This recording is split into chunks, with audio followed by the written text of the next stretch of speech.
This week on Millennial. There was that classic line from Michelle Obama, when they go low, we go high. Not anymore. No, I'm fucking over it. When they go low, we go low too. That's the motto going forward. I'm fucking over it. I would love if she came out and been like, I'm undoing that statement. Yeah. She won't though. Her production company's called Higher Ground, so she can't go back on that. Lower ground. Lower ground. So anyway, Laura, you can buy this house that's up for sale. And we could be next door neighbors. That would be cool. And then Pam, you can buy the one next to me. We're going to petition the city to rename the street Millennial Road. Ooh. Gotta have the hashtag in there too. The first ever street with a hashtag. No one person is going to be able to do something so major that they will turn the tide on this conversation. But if enough of us do something small, it will have an impact. Welcome to Millennial, the home of fake adulting, but real talk. I'm Andrew. I'm Laura. And I'm Pamela. And we were off last week, and things happened to both of these ladies on the panel. Sure did. Pam, let's start with you. All right. Well, I have really bad news to report, which is that I tested positive for COVID while we were gone. No! So, I know. The first to fall. The first to fall. Our clean record. We were doing so well. We were doing so well. And anyway, so I'm still sick. I took another test this morning and I'm still testing positive. This is my first full week, basically. Full week. So we have a real live COVID patient here on the show. I'm vaxxed and I'm boosted. I'm masking. I've been masking. Has this happened yet in podcasting history? Has a live COVID patient podcasted yet? Probably. No, definitely not. We are the first to do it here. 2.5 years into the pandemic, and we're the first ones. Well, Pam, we're sorry to hear that. We didn't force Pam to come on the show today. Though I do have to applaud you. I really appreciate the fact that you got COVID during our vacation. I know. The timing could not have been better. I almost thought y'all weren't going to believe me, but I got the test to prove it. So did you take a picture of it through tears? Like, no, oh, I didn't. Everything hurts. I didn't. But it was, I almost cried this morning when it was like, it's just so frustrating, you know? Yeah. Can't leave the house, really, or you shouldn't be. And then you just feel like shit. Yeah. Yeah. And I'm vaccinated. So like, I just keep thinking about how shitty I feel and then think about how it could be 10 times worse. Yeah. 100%. Yeah. And what have your symptoms been like? My symptoms were fine because I messaged you guys almost like right away. And I thought I was hoping for a mild case because it kind of just came on pretty suddenly. And it was just mostly fatigue and a very slight fever. And then day 3 and 4 were like turning days for me. And it just kind of got progressively worse. Had a pretty bad sore throat. And that just cleared up yesterday. So we're doing good on that front. General head congestion. So like plugged up ears, runny nose. I have a cough. I can't taste anything. Or smell, right? You told us you can't smell? No, I can't really smell anything. No. Wow. Which really is like so weird because my Yeah. throat is so bad. I've basically just been surviving off of soup and bananas. And it's so weird to eat a banana and know that you're eating a banana, but then like not being able to taste the banana at all. It's like when you lose feeling in your fingers or, your hand falls Right. asleep and you're like, oh God, this is wild. I can imagine. Right, exactly. It's weird. Like I know like my body right now is like 30% Gatorade at least. Like I know that this tastes sweet, but I couldn't tell you what flavor it was. If I was blindfolded, yeah. We here at the show sent Pam an emergency DoorDash gift card. Did you use that yet? Oh, yeah. I mean, like that basically just went to like shitloads of Pedialyte and so much soup because that's like all I've been consuming. Yeah. But it was really helpful. I really appreciated that. I was very touched. I went outside to water the plants because I can't let those die, even though I'm COVID positive. And just going out there, I got winded, which is so sad. So yeah, this is like no fun. And please, please, please keep taking care of yourselves, and keep taking care of the people around you as well. If you know that you've been exposed, please don't go to gatherings where you can expose other people, because I know exactly why I got sick and I'm forever bitter about that specific situation. I hear that, Pam. I think a few weeks ago, I shared a close call that I had where I felt very bitter about a certain situation that led to that happening. So I totally hear where you're coming from. And I'm sorry, it really, really sucks to be following all of the precautions and being very, just cautious in general about transmission, and then to have something outside of your control cause you to test positive anyway. Yeah. Well, Omicron BA.5 is the new dominant variant in the United States, spreading pretty rapidly, over 100,000 cases of COVID a day in this country. I still don't know how I haven't gotten COVID at this point. Maybe I have. I was just very lucky to not show any symptoms. But I bought N95 masks for my round trip flight last week. I didn't use them. I was just you didn't? No. You went through all that trouble I and you was didn't in use them? bars and restaurants. I was in a casino in New Jersey. It's just if I avoided it again, I'm very lucky. No, and very few people are wearing them on the plane. Shame on me, I know. I used one N95 mask, but I used it as a pop screen for my microphone when I was at home. I didn't actually use it the way God intended. God. It worked really well. So when you say not very many people are masking on planes, is that why you didn't mask when you were on the plane? Yes, peer pressure. Okay. Mm-hmm.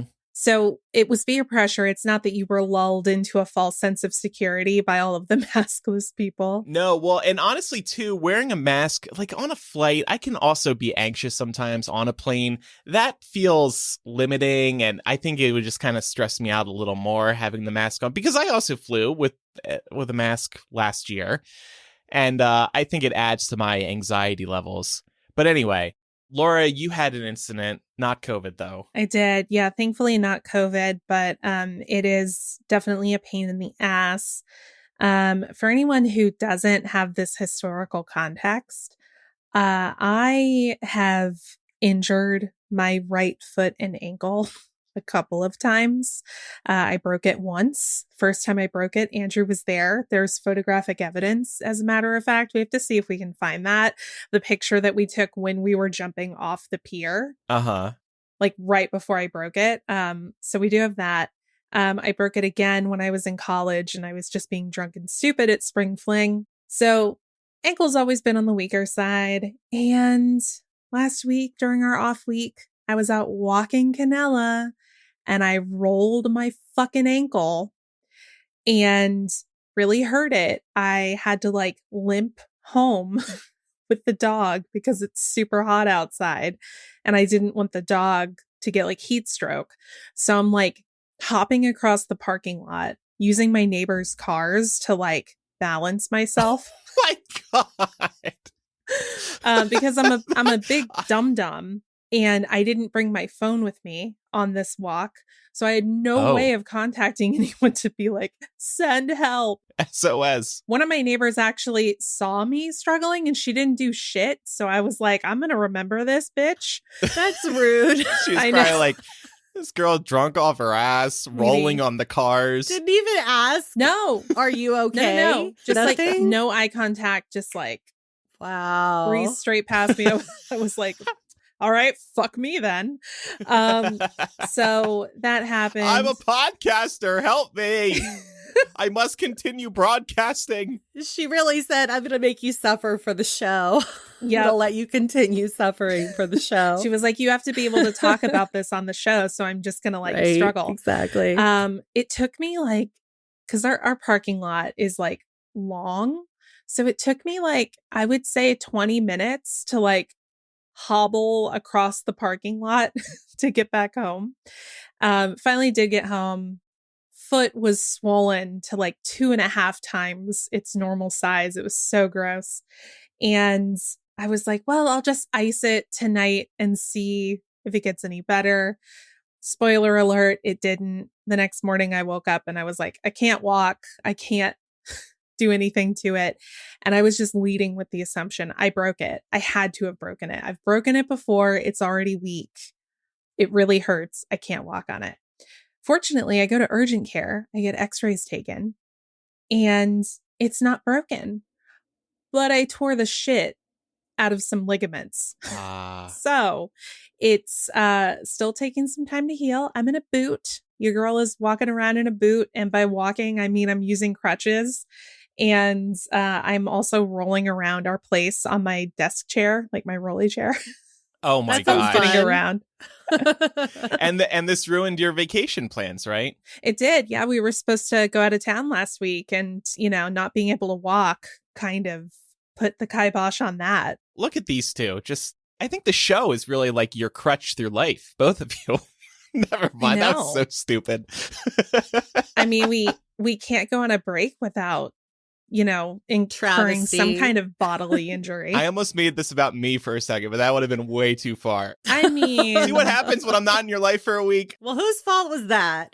Not mine. Probably mine, because originally I was the one who was unavailable for recording. Exactly. And we were like, okay, so let's take off this week because Laura's not going to be here and we don't want to do the show without her. So both of you get better soon.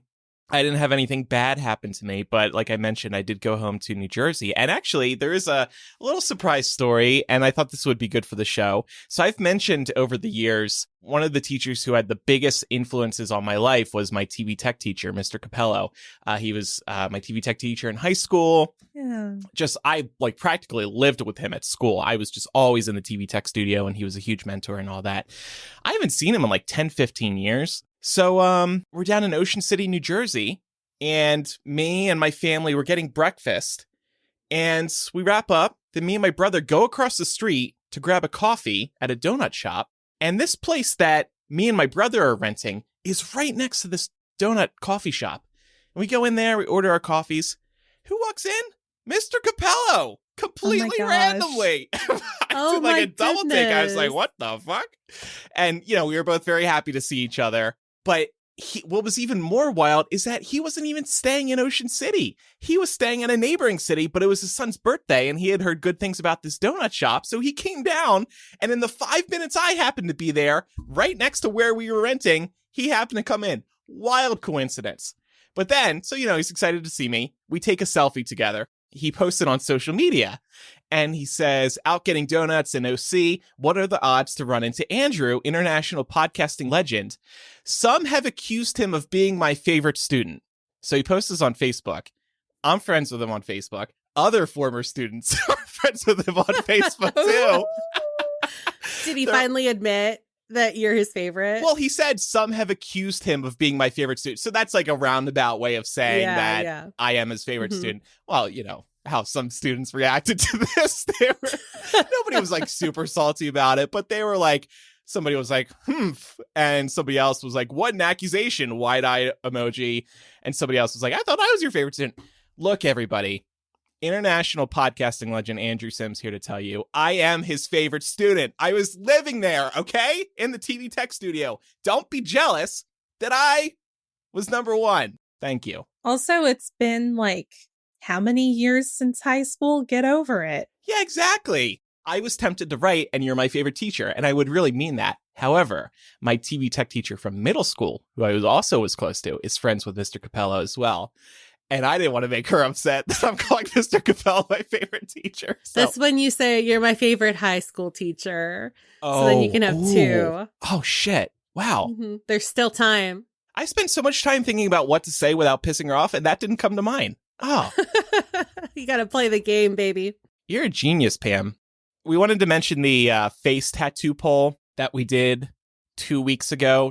What of the 3 words that we suggested on air would you tattoo on your forehead? Pam had said create or inspire. I said hey or podcast, and Laura said nah. Well, Laura won. Won by a clear majority. Honestly, Laura's smart because that's only 3 letters, and so minimal amount of face pain.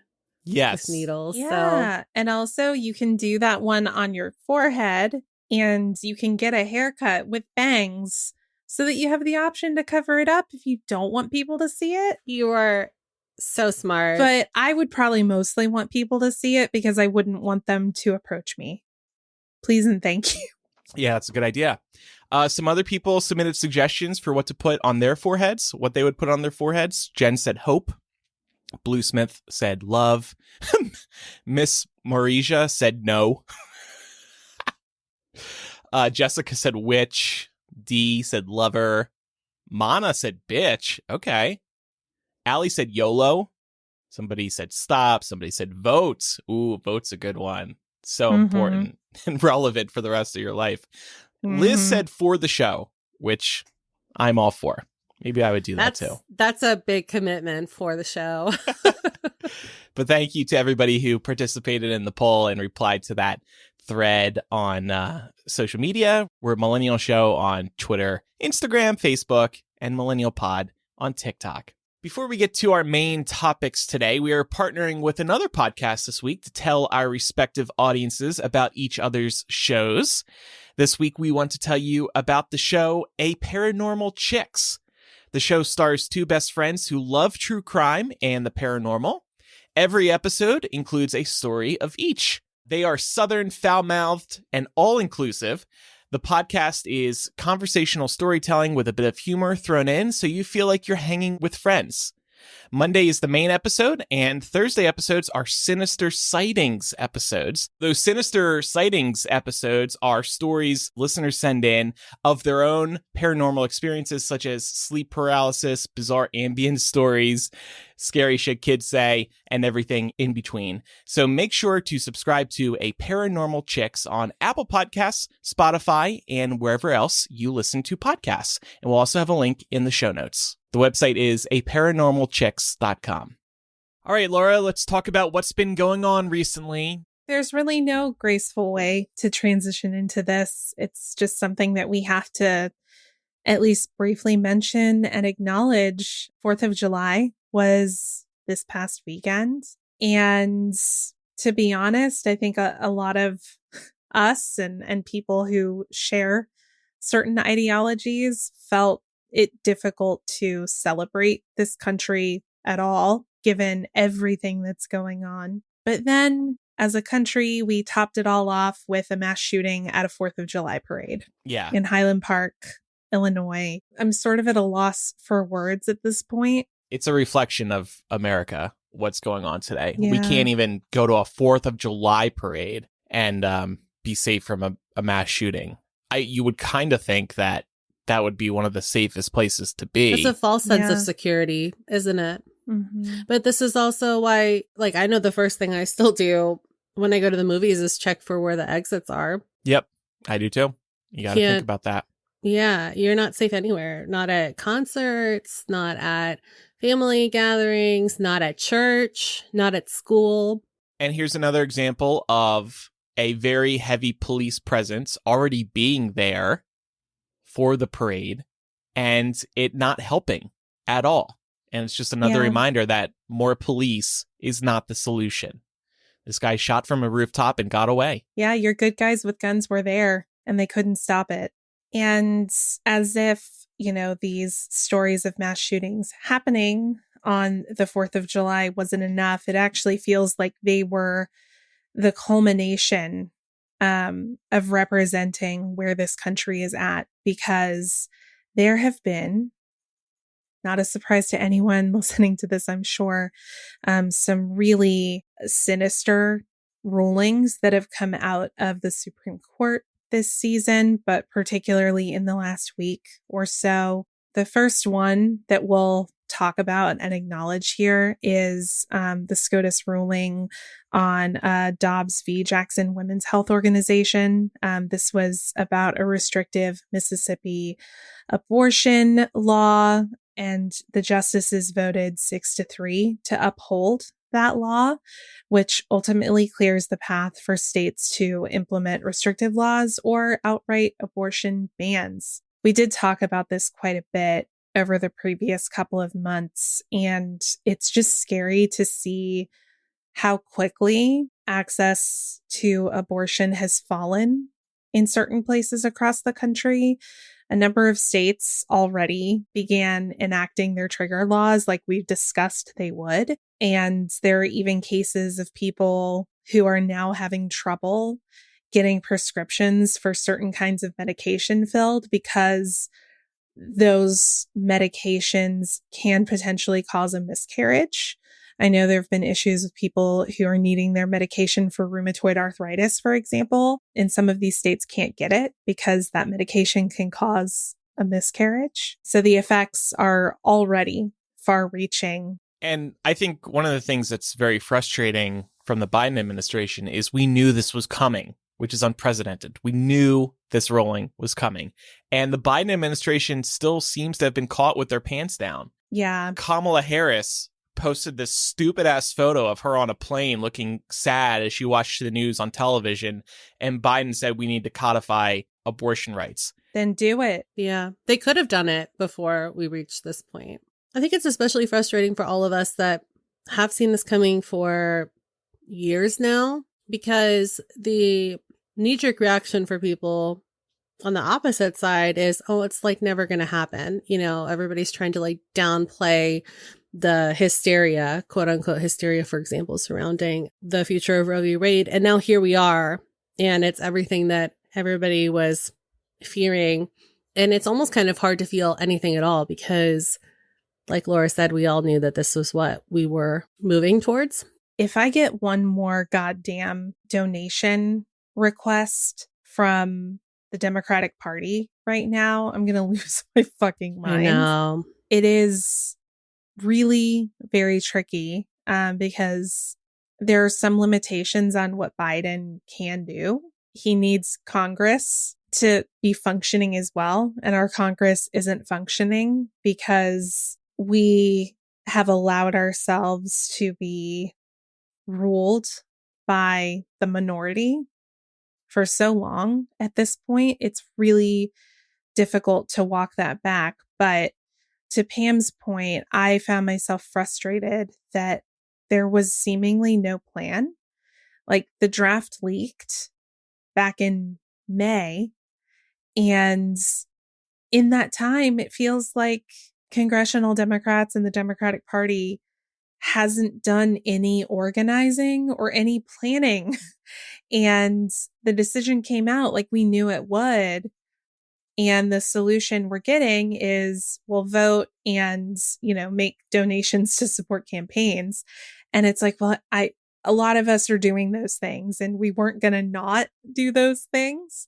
But it is frustrating when you've been consistently engaged and, to Pam's point, saw this coming from a million miles away, to be told, go vote. Oh, and then also House Democrats went and sang God Bless America after the ruling came out. Like that fucking does something. What? Right. Yeah. Oh. That's like the new Imagine, right? Oh, yeah. They God. gathered outside the Capitol as though that did anything. The thing is too, is like, and not that the job of a voter is never done because you should always be voting, but it's especially frustrating because we did vote and it didn't make a difference because people are just sitting there on their hands and not doing more.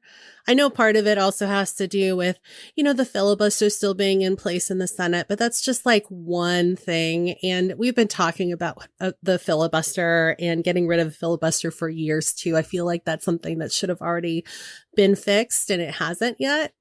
And it's kind of crazy that it potentially could take this extreme to finally get the filibuster out of here. Yeah.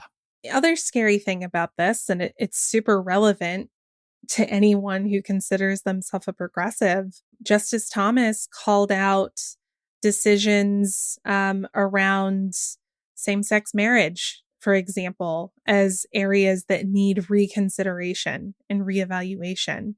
So we've been given a preview as to what cases they're going to hear for their next term. In contraception, he called out. Mm-hmm. There's one more I'm forgetting. I think there was one around same-sex acts. Oh, yes. Yeah, we're not going to well. be able to butt fuck anymore. Us gays won't be able to. Good luck enforcing any of this, but Good luck stopping me, Clarence. You going to come over and watch the show?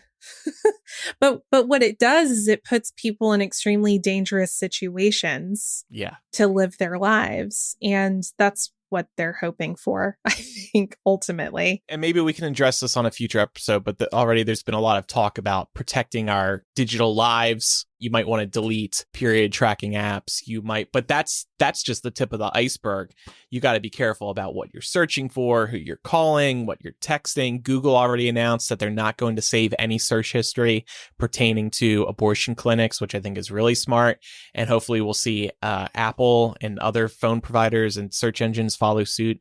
It's going to come down to some big moves like that from big tech to help protect people. Yeah, get a VPN. Yeah. Honestly. Yeah. I'm getting one. Go see a lawyer if, you are in a same-sex marriage too. Make sure you all are protected. It's so sad that we need to tell people to do this stuff, or that people even need to think about doing this stuff. Democratic governors have called on Biden to use federal facilities for abortion access. I think that's a really smart move. And Biden's health secretary said in the last week that all options are still on the table. That sounds like something that could have been prepared in the past 2 months since this ruling leaked out. Yeah.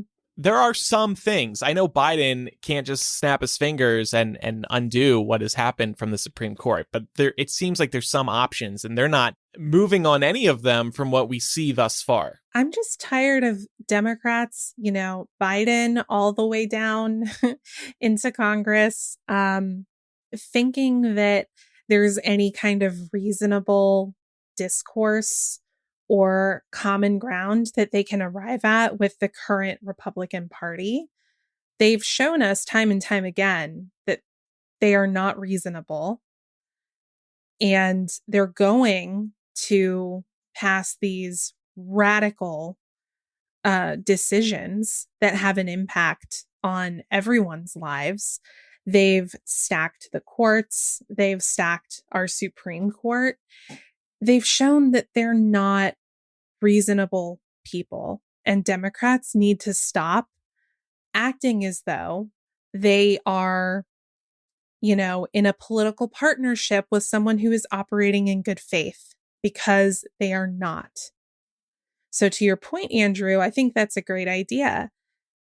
Why weren't they planning that? Why didn't they have that ready? Yeah. Were they operating under the assumption the court might change its ruling because of the leak? They were never going to change it. No. Yeah. Fight fire with fire. It's time. There was that classic line from Michelle Obama: when they go low, we go high. Not anymore. No, I'm fucking over when it. When they go low, we go low too. That's the motto going forward. Call me Michelle Obama. Over it. I would love if she came out and been like, I'm undoing that statement. She won't, though. Her production company's called Higher Ground, so she can't go back on that. Lower ground. Lower ground. Rolling around on the ground. Something else major. Well, there are a few major things that came out of the Supreme Court in the last week or so. The court ruled again 6-3.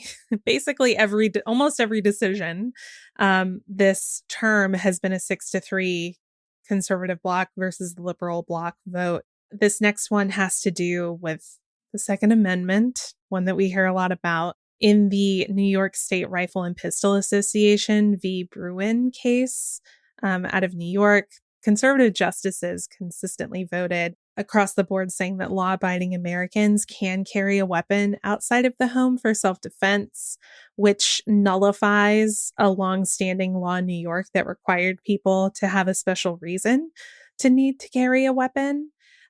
This also has effects on other states that have similar laws in place, so we're waiting to see how that'll play out.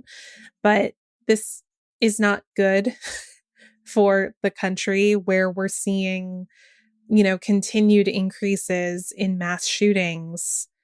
And while on the one hand, the Senate is passing gun reform to try and curb these cases, our Supreme Court just ruled that law-abiding Americans just have the right to carry a weapon outside of their home, anywhere. And I mean, I live in a constitutional carry state, so they're already fucking everywhere. But in a state like New York, Maryland might even be impacted by this because they have a very similar law. It just is super out of pace with the times and with what the majority of Americans want, honestly. Another thing, major climate change setback in West Virginia versus the EPA. The conservatives ruled across the board on this one too, and it rolled back the EPA's ability to reduce carbon output of existing power plants. This is a huge blow to the Biden environmental agenda and essentially says that the EPA does not have authority to go into a state like West Virginia, for example, and make these sorts of decisions or directives. So they're allowed to regulate their own carbon emissions now. Yeah, it's going to come down to the states again, like you just said. Here's a bit of good news. States like California, very blue, have a lot of power. And people might remember that they pushed back against Trump's loosening of vehicle emission rules by making their own strict vehicle emission rules. And the car makers have to listen to what California is saying because they're California. They're a huge state with a huge population. Yeah. So California might be on the front lines in terms of protecting the environment because what they say, what they enact for their state is going to have to go. The car makers can't not sell their cars in California and other states who believe in climate change and want to do things like crack down on vehicle emissions. So that's just a little bit of hope, but I just wanted to remind everybody of that because it is nice to see some states really trying. Yeah. And that's ultimately what a lot of this is going to come down to because so many of these decisions are pushing things back to the state level. We're now dependent on the states to make sure that we're approaching the law in a way that is best for our people and for the environment. Yeah. And states like California, hell yeah, they're doing the right thing. Yeah. They also, I think, wrote abortion rights into their state constitution. Yeah. And so did New York in the past week. So there are some states that are doing the right thing, but there are definitely a number of states that aren't. And unfortunately, what SCOTUS is doing when they do this is they're effectively turning some states into safe havens and some states into prisons, really, if you can't afford to get out. I will say there is some good news with regard to one decision. There was a pretty significant immigration ruling that came out of the court in Biden v. Texas. This was actually a 5-4 vote where Kavanaugh and Roberts voted with the liberal justices to say that the Biden administration has the authority to reverse the Trump-era policy requiring asylum seekers to remain in Mexico while their cases are reviewed in U.S. courts. So this is a good thing. And I was actually surprised to see Kavanaugh in particular cross over on this one.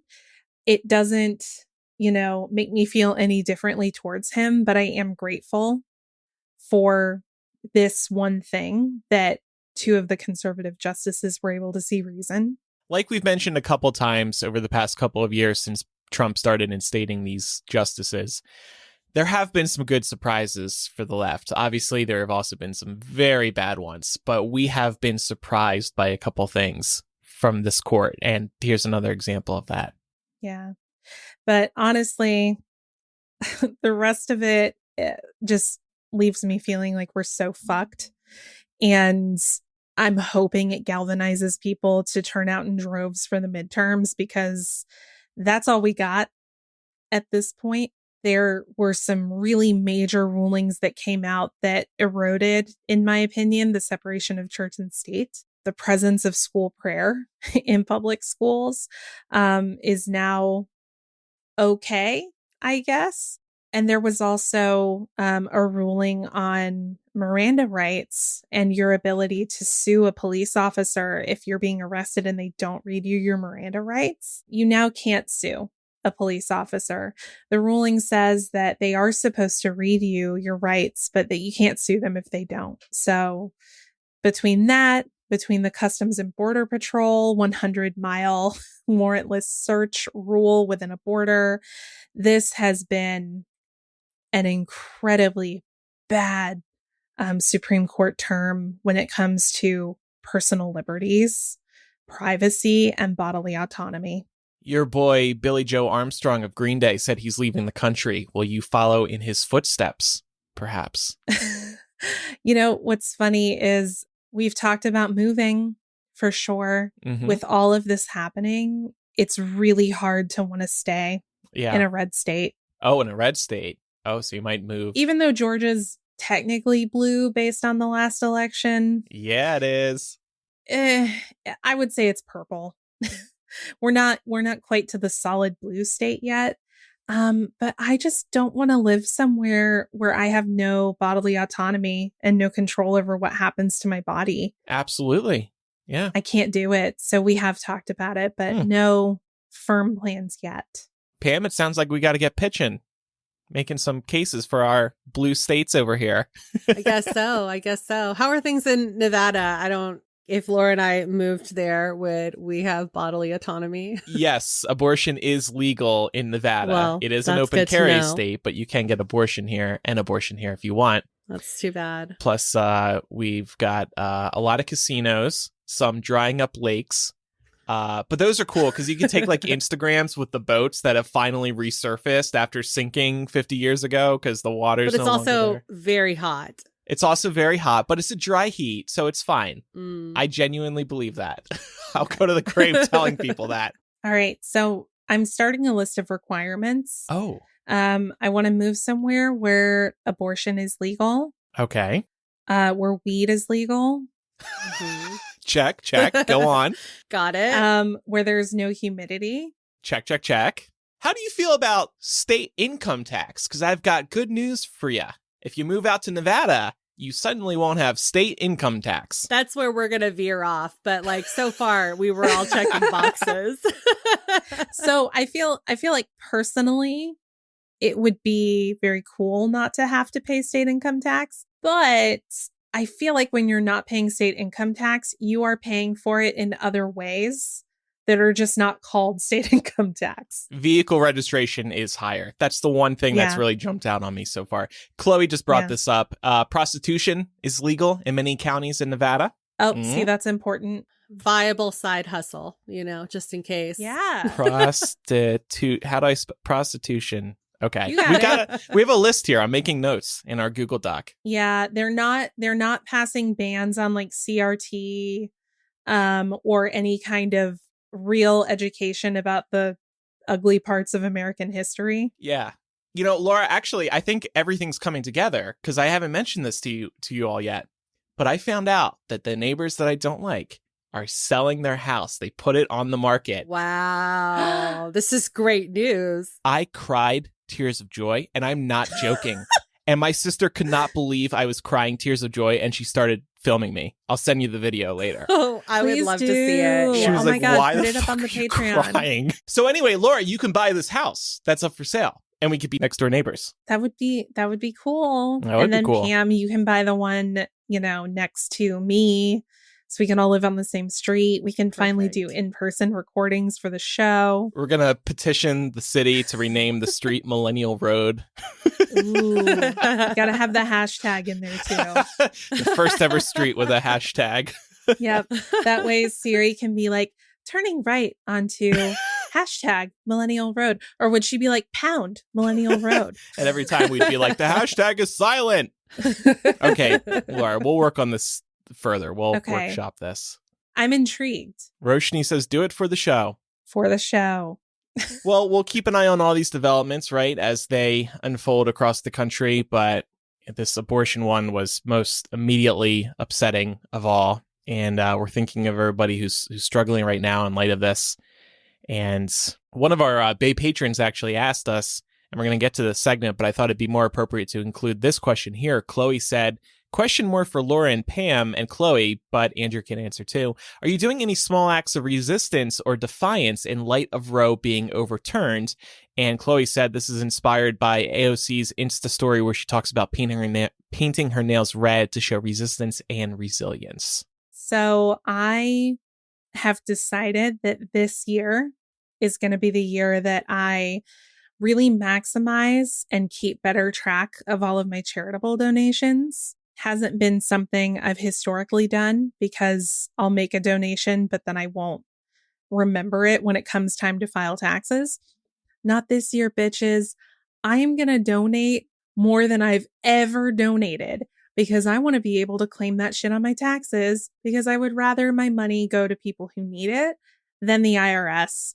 Fuck you. That's a really clever idea. I like that a lot. I'm over it. I donated to Planned Parenthood right away because I didn't really know what to do. Kind of just felt numb. And I figured that, if anything, would be a good place to start. I think that's pretty basic, though. I don't know if it's like a small act of defiance. I feel like donating is like a little bit, more direct. Every little bit counts. Mm-hmm. And no one person is going to be able to do something so major that they will turn the tide on this conversation. But if enough of us do something small, it will have an impact. Chloe said, I just got promoted and donated the difference I made this month to Planned Parenthood in Utah. Good for you, Chloe. Yes. She also helped her friend cross state lines to get an abortion. Damn, you've been busy already. And I'm not giving advice here. Wink, wink. There are certain resources you can turn to go ahead and purchase a few doses of Plan B. I ordered a number of doses to have on hand so that I can distribute them to people who are in need. Right now, you can still get it here, but I don't know how much longer that's going to last. You are able to purchase Plan B straight through Amazon. It is more expensive that way. It's like almost $50 for a dose. But if you go to myfavor.com, you can get it significantly cheaper. Also, if you go to Mark Cuban's new low-cost drugs pharmacy, you can get a dose of Plan B for $6. This incredible. His site is costplusdrugs.com. I've heard so many good things about this. People are getting drugs that have previously been insanely expensive for a fraction of what they were paying. Birth control, too, is, if you need to go on the pill, is significantly less on costplus.com as well. Oh, good. Costplusdrugs.com. Yeah. I've seen people quoting it as low as like $9, $7. So that's great. You don't have insurance that covers it, or if you're uninsured, that may be a great place to go do that. Awesome. Very good tips. Okay, so let's move on now. Despite having COVID, Pam did plan a little segment for us this week. Just a little one. I'm trying to save my voice, which I did not have as of a few days ago. I was on TikTok, as you do, and I saw a TikTok from a user that goes by the name The Debt Collector. And they said, what's a scam that's become so normalized we don't even realize it's a scam anymore? And I just kept seeing people stitch this with different variations as far as answers go. And so I thought that this might be something fun that we could weigh in on this show as well. So I think we all brought at least one answer, if you will. And I'll kick things off by saying that something that I think is a scam that's become incredibly normalized is the cost breakdown of hospital visits. And Laura, since you recently went to urgent care, you might have maybe taken note of the breakdown of your invoice. And it is insane how much hospitals can charge you for the tiniest thing. I'm talking like a Band-Aid that you could get at Walgreens for dollars upcharged to, 20 plus, 40 plus. It's ridiculous. And obviously, if you have insurance, a lot of times insurance covers most of it, but there's no reason why basic stuff that you could get for way less should be so expensive just if you go to the hospital and get that applied by a nurse, for example. Yeah, I've seen just from like going to the doctor in general and looking at paperwork from my visits, I've seen the total cost of, the care and the visit and, any items, for example, the boot they had to give me last week. And the prices are just outrageous. Fortunately, I have insurance. So my insurance covers most of it and I have to pay a copay. But there are sometimes when I go to the doctor and it's literally just like for a flu shot. And I get charged for a whole ass doctor's visit when they didn't do anything except give me a shot. Yeah. Now, I know you can go to a pharmacy or like a shot clinic to avoid that extra cost, but I think we've all had the experience of seeking some kind of medical help, not feeling like they actually do much of anything except for spend maybe 10 minutes talking to you about your problem. And then you're hit with these bills that are just insane. Yeah. Yeah. Yeah. This is my whole thing about, I don't know. Well, for a long time I had Kaiser, and Kaiser, even before the pandemic, you really got to work to get yourself into an actual doctor. They've really kind of been pushing this, over the phone nurse care or like a doctor through like telecommunication of some sort. And it is just really frustrating when all you want to do is like go in to see somebody and have them like really check you out, because you're just sitting there feeling like crap and you're thinking to yourself, what are you going to be able to like tell me about my body right now and what's wrong with it if you can't even see anything that I'm pointing out to you? And it's the most frustrating thing too when you call and you say, these are my symptoms, and all they do is go, oh, we'll just do like some saline flushes or just do some like salt water gargles for your throat. It's like, no, I need to be like better, and I need you to do more than just tell me to do stuff I could have looked up on the internet for myself. What's yours, Laura? Yeah, mine is sales, just sales in general. Your favorite store has a sale, your favorite online outlet has a sale, whatever. It's usually a scam because there have been study after study done on this. Generally speaking, you end up spending more when you go to buy something because it's on sale.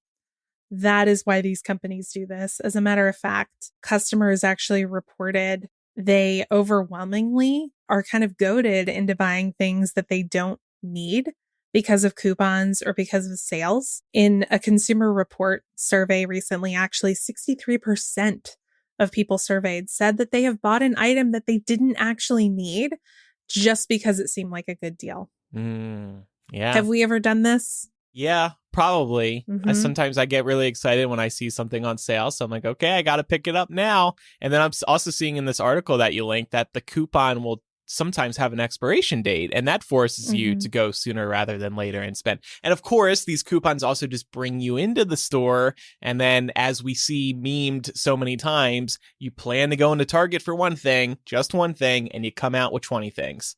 Yeah. Yep. Yeah. Outlet shopping is I feel like very similar, but most outlets aren't much better deal wise than you would just going to a regular outlet. I guess if you're going to like maybe like a Saks off Fifth, you might, if you dig around, find something that's significantly cheaper. But if you're just going to like a Gap outlet, an Old Navy outlet, something like that, most of the prices are very comparable to what you would find other places. But because you're in an outlet setting, you think to yourself, well, it must be cheaper, and you'll probably buy more. Yeah. And Psychology Today actually talks about how it's been proven that if an item costs $200 regularly, it's less appealing to a consumer than if the same item is priced at $400 with a 50% discount. Wow. In the end, the cost is the same, but consumers are more drawn to feeling like they are getting a deal, and it's more likely to make you buy the thing. Generally speaking, I don't tend to be roped in by sales or sale events unless it's something that I use really regularly that I know I need to stock up on. But I have found myself in the scenario of being like out and around and noticing some great deal on something. And I have felt the impulse to be like, well, should I buy this now just in case I ever need it or want it? That way I get a good deal on it now. That's what they're counting on roping you into. So yeah, total scam. My scam is unlimited paid time off. And I threw this in here actually because I was just talking with somebody about this yesterday. It is not unlimited, and yet they call it unlimited. Unlimited paid time off should mean you can take 364 days a year off and just work 1 day a year because it's unlimited. But no, what happens is you start taking more and more time off. It's based on a system of trust. And then when you do start taking more time off than you should, HR or your boss is going to come over to you and say, hey, that unlimited paid time off, it's unlimited with an asterisk. We actually mean like, pick a number, 20 days of paid time off. I can't believe that businesses get away with it, but it's a way to draw people in, get them to apply to the jobs, get them to sit down for interviews, make them really want the job. And then, of course, they pull the rug out from under them. I also sort of feel like it discourages people from actually taking time off. I know, like on the other end of the spectrum, right? So obviously you have some people that take way too much advantage of this, but then you also have other people that feel as though because it's unlimited, they don't really know what to do with themselves. And then they just end up working more. Mm-hmm. That's actually what a lot of studies and research into unlimited PTO policies has shown, that overwhelmingly people take less time when they have unlimited PTO. Not to say that's the case across the board. I'm sure there's like some unicorn companies out there who really have an unlimited PTO policy and really mean it and don't discourage you from taking advantage of it. But in general, people tend to take less time when they're under those policies. The other thing that's sneaky about this is unlimited PTO sounds good, but it also means because you're not accruing PTO, the company doesn't have to pay you out for any unused PTO when you leave the company. Scam. Sneaky. Yeah. Scam. Yeah, that one's Total really scam. frustrating. Also, I've mentioned this before, but tipping culture has gotten out of control in America in particular. Some places, absolutely. Tipping, good. Restaurants, for example.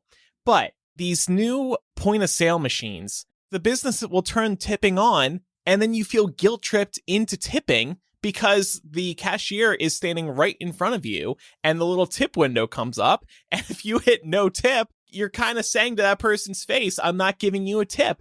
My local frozen yogurt shop has a tipping window when you're paying with the credit card.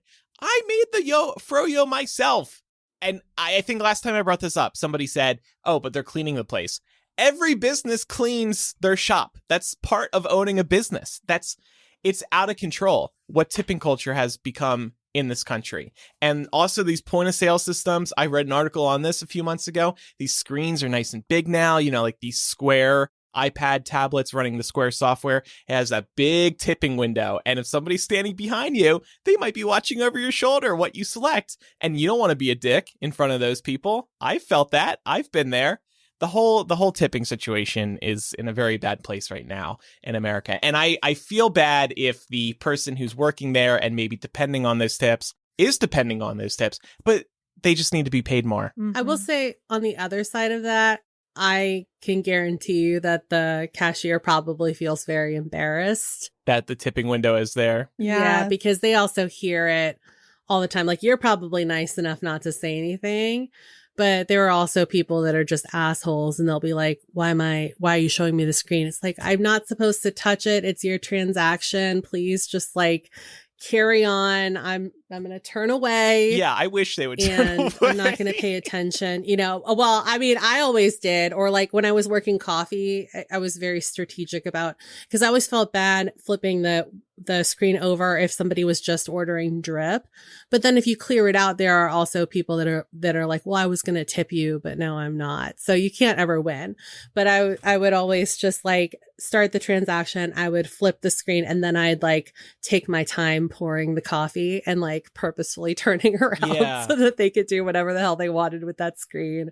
And then I just like didn't have to see it, or like, there's obviously ways to get around it. But yeah, it is like, it's also embarrassing from the other end too. It's a scam. It's guilt tripping you into tipping. Yeah. And these business owners just need to pay their employees more. Yeah.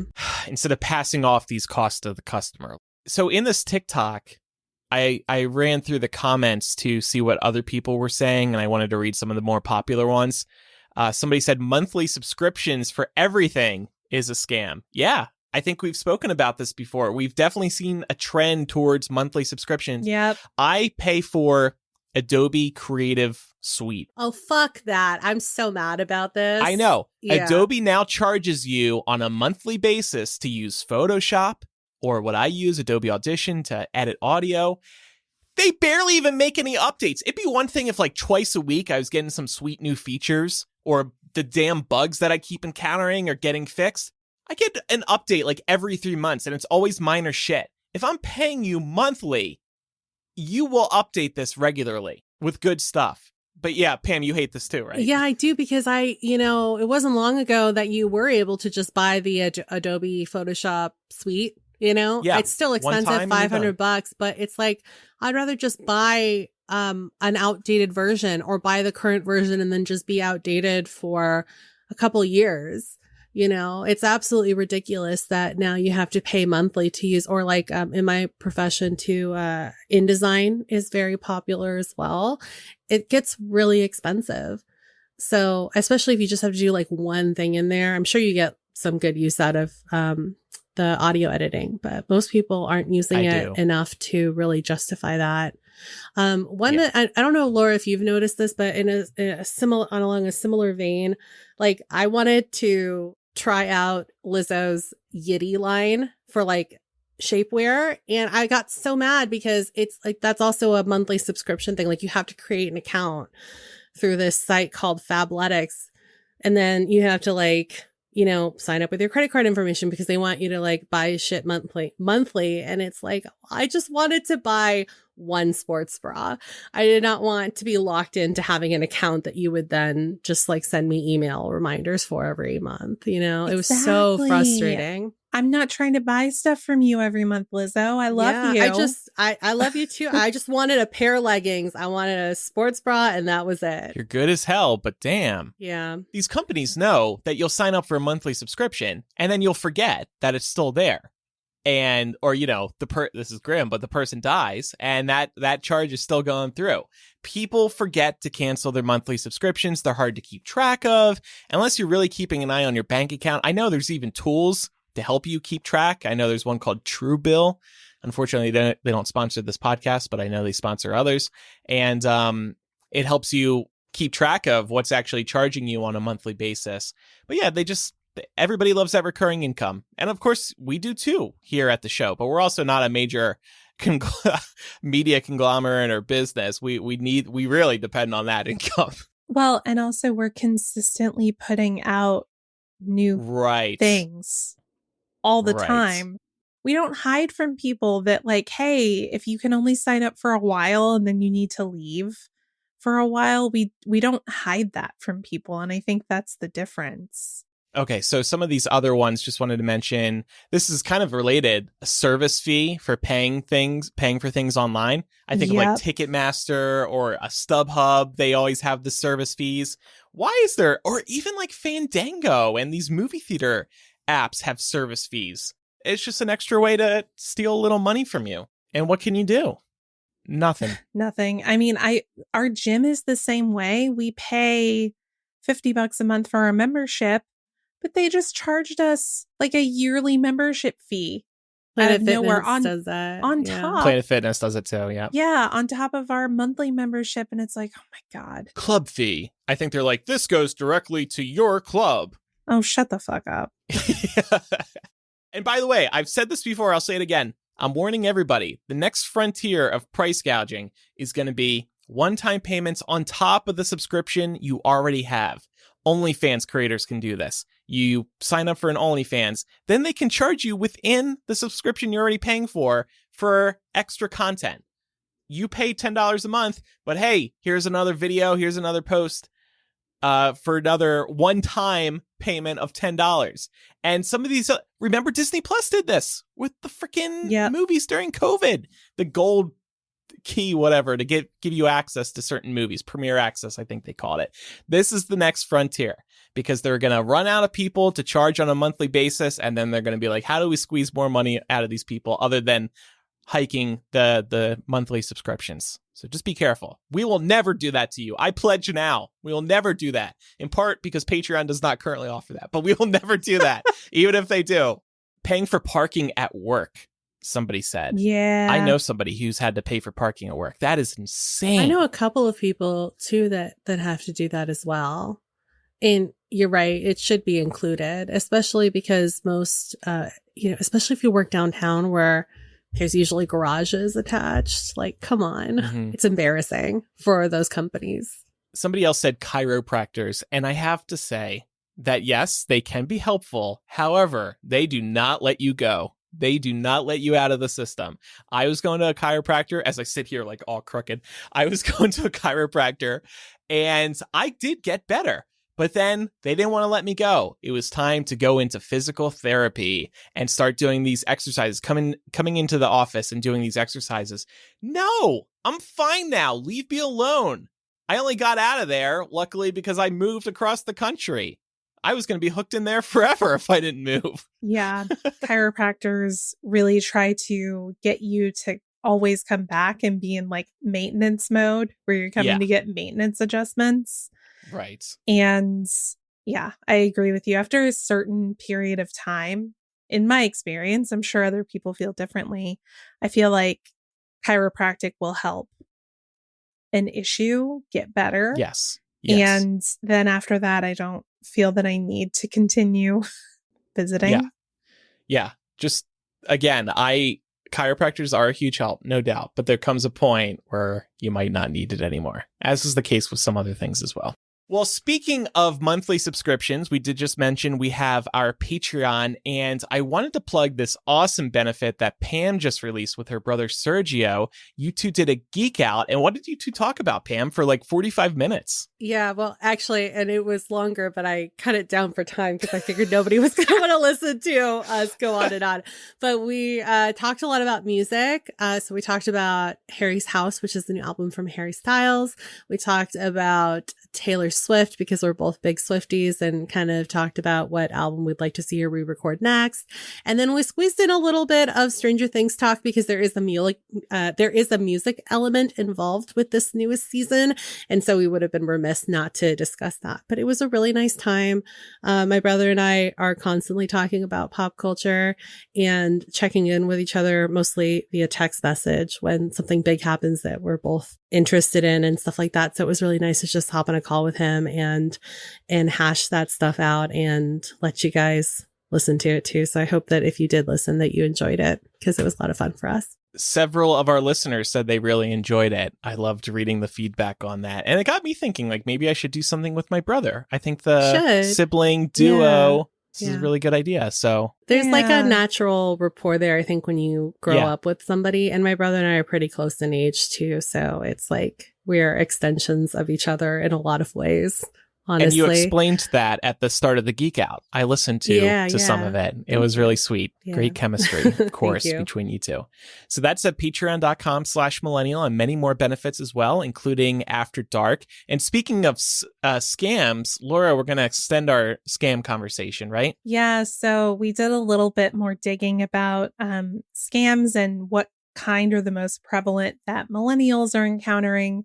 And there's actually a pretty recent report from the FTC talking about millennials and fraud, the types of scams that we come up against. And some of the scams were actually kind of surprising to me. So we're going to dig into those, talk about our own experience with scams, because a couple of us have gotten scammed in the past. And we're going to talk about romance scams as well, because this is something that the FTC has noted has seen a really, really strong uptick in the last couple of years.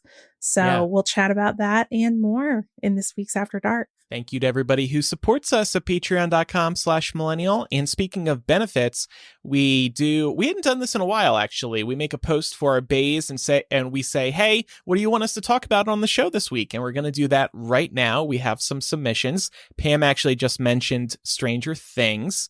Sean writes, Pam and her brother shared their Vecna songs during their music geek out. So Andrew and Laura, what are your Vecna songs? Now, just in case anybody doesn't know, Vecna is the new enemy in Stranger Things, or I shouldn't say new, but he's the enemy in the latest season of Stranger Things.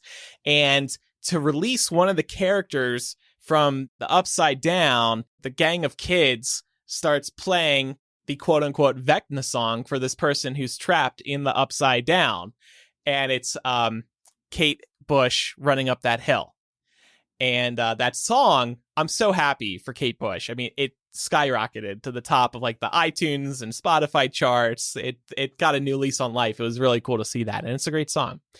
Laura, what is your Vecna song? What can save you from the Upside Down? So I have actually been struggling with this question for a couple of days because when we were watching Stranger Things, Mark asked me, of course, because he's like, I need to know just in case the time ever comes. And I have two answers. Either one of these could work. The one that gets me because of like nostalgia and my childhood is Como la Flor by Selena. Love it. That one's always just gonna, because like I hear the opening notes and I can, like, even if it's cutting out or, you know, I am not actually hearing it in real life, I can still hear the song like verbatim in my head. The other one is a more recent one for me that I've become obsessed with, and it is the opening song for the first season of My Hero Academia. It's called One Day, or The Day, excuse me, and it's just super fucking hype, and I've been obsessed with it lately. So, yeah, that one I think could probably do it too. And it's like it's like a song that'll really amp you up. So I think it could get me out of the Upside Down. Okay. This one came very quickly to me when I started thinking about it. And don't laugh, I'm dead serious when I say this. Larger Than Life by the Backstreet Boys.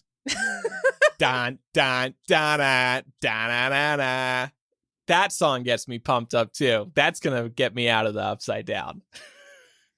I saw one somebody did on TikTok where he's doing a trend with a bunch of songs, but his was like when you hear the sound and it's that really creepy clock ticking Vecna sound that happens, you know, when the thing is about to happen in the show. I won't spoil it, but it showed him like hearing it and he's like, holy shit.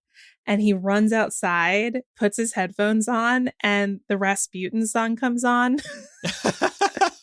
So he's just rocking out to the Rasputin song. I thought that was good. And I was like, honestly, I think if I heard that, it would work for me too. All right, next question is from Jonathan. For everyone, have you all read the novel A Little Life?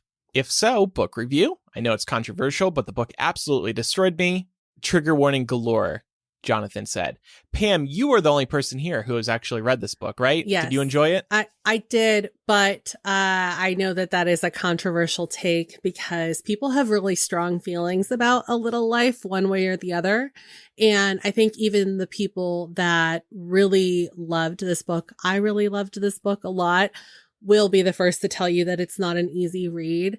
It is painfully beautiful in like the literal sense of both of those words. Just masterfully written, but it's probably going to break you a little bit. And I think that it isn't a book that I would enter into lightly, which sounds really dramatic, but I would for sure look up a trigger warning list for this book because it's a rough read, and I would hope that anybody that picks it up is in the right mental space to kind of receive it. But again, it is masterfully written, and it follows the story of 4 college friends living in New York City, and it kind of takes you through their life, the course of their life, and highlights their relationship together as a group and individually. But yeah, definitely look up trigger warning lists for that book because it's pretty intense.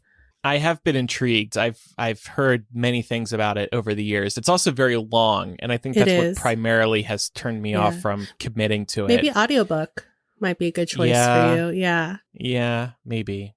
Roshni said, question for you, Laura. I think you've mentioned in the past that you work in a field that is different from what you studied in school. How did you get into that field? How did you get the training you needed? Do you all think the on-the-job training exists anymore, or do you always need to have some kind of certificate or degree to get into a field?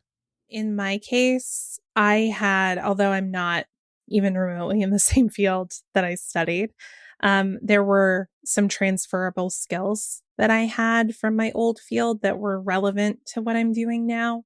Honestly, though, I did start out entry level. I had to start out at the beginning and build up my understanding and my competencies to be doing what I'm doing now. So I think anytime you're considering changing careers, that is a possibility you have to be open to. The potential for, starting in an entry level role and using that opportunity to learn the things you need to learn to get where you want to go. But I don't think personally that you necessarily need to have a certificate or a degree, depending on the field. Obviously, there are certain fields where you do need those things. But even if you're looking to go into something super technical, there are certifications you can do at home from your computer that are either free or close to it, and could very well set you up for success, making that pivot into something else. But no, I don't think that you necessarily need a degree. And I do think that on-the-job training exists. It's about finding an employer that values that and values the growth of their employees and is committed to giving you those opportunities. So I think when you're looking for whatever the next opportunity is for you, and this is just advice in general, you want to make sure that you're looking for an organization that matches some of your own values in terms of what you're looking for in a workplace. And it sounds like, Roshni, this is something that's really important to you. You want an employer that's going to invest in your growth. So that is something that you should stick to firmly. And I would never compromise that, because it's not worth it to work somewhere that you feel like isn't invested in you as a person. Amen. All right. So thank you to the Bays who submitted questions. We appreciate your support, of course. And for those that submitted a question, we do those posts every once in a while. So if you're Bay level, keep an eye out for the post in a future week or month. And by the way, we're working on this year's physical gift, and it's going to be a cool one. More details in the next month or two, let's say. Okay, so let's get to some recommendations now. Have you two heard of this new Chip 'n Dale movie on Disney Plus, Chip 'n Dale Rescue Rangers? Yeah. Have you seen it? No, not yet. Okay. Andrew, I have a confession to make. I started watching it and I couldn't really get into it. But maybe I'll try. Maybe I'll try it again, because if you're recommending it, then it's probably good. I was probably not in the right space. Was it too much for you? Was it like No, I just thought it was a little boring. Oh, okay. Well, No, I might not have been in the right headspace for it. So, sometimes you're like, I'm, because it looked really fun. And then I started watching it and I was like, I don't know. But maybe I'll go back to it now, because I'm excited to know that you really liked it. Okay. So I've never been into Chip 'n Dale, the TV show or the movies, any of that. But I just kept hearing so many good things on social media from millennials that I was like, okay, I got to check this out. There are cameos and visual gags and references galore. They got the rights to things that Disney does not remotely own. It's really impressive, all the things, all the references and gags and cameos that they gathered for this movie. And it's also funny, like I was laughing out loud multiple times while watching it. And there also is a heartfelt story between Chip and Dale. It's after the events of their original TV show, and now you're following their quote unquote real life. One of them is kind of lost and the other one is trying to make a Hollywood career still happen. And there's 2D animation in it, which we really never see anymore. I really think everybody should check it out. It went straight to Disney Plus. I think it could have been in theaters. I really think it was that good. So check it out. Chip 'n Dale Rescue Rangers. I said to my dad, he was like, "What are you going to watch on the plane?" I'm like, "Chip 'n Dale." It's like, what are you, 4? But no, this is good for millennials in particular because there are many throwbacks. Oh my God, there's references to the old TV show. I didn't like it. It's just really I cleverly can't believe you never watched Chippendale Rescue Rangers. No, but maybe now I should. It's that was like one of my faves as a kid. Aww. I used to watch it all the time. I was never a Disney TV kid growing up. Okay, that's what it is. Cartoon Network. Well, I would like to recommend, it's a pretty obvious recommendation, Stranger Things season 4 part 2, aka Stranger Things the movie, has dropped in the last week. And if you're obsessed with this show, like much of the internet is, you'll definitely want to make sure that you watch it so you don't get spoiled.